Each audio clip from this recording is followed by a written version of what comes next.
Tsakintsika mizavatra misy ny fitiavantsika an'Andriamanitra. Amen. Tsy andrandra ny fahaiza-manaontsika satria ny fahaiza-manao dia izy mihitsy no mahefa ny zavatra rehetra. Amen. Andaontsika sy ianao hiaraka hivavaka androany.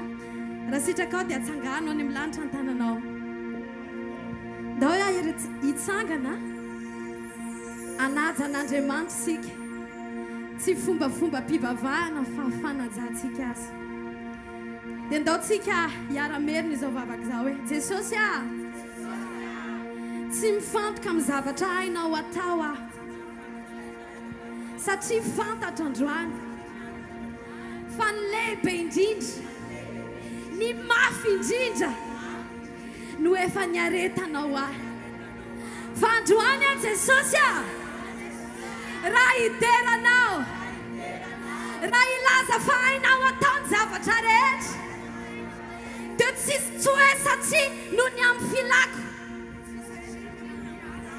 fa ilaza sy hideranao aho satria tiako fotsiny ianao. Izao olona izao androany, tondro ny tenanao. Izao olona izao androany, izao olona izao androany no anambara fiderananao. Fa ninninna teny fikasanao dia tsy maintsy tanteraka. Amen. Ninninna lazainao dia tsy maintsy tanteraka. Och ianao hiteka mafy ho an'i Jesosy. Halleluja. Halleluja. Halleluja.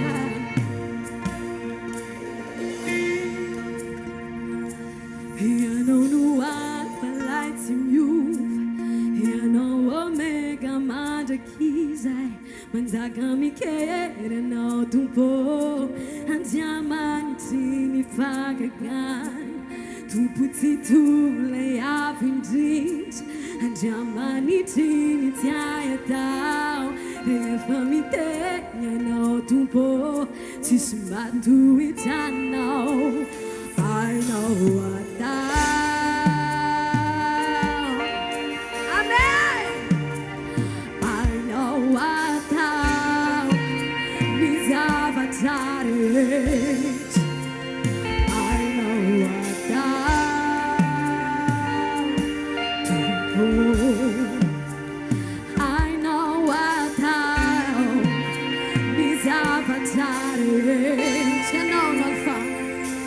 Ianao no alfa laitsy miova, ianao no omega, ianao omega mandrakizay, manjaka mikery anao tompo, andriamanitry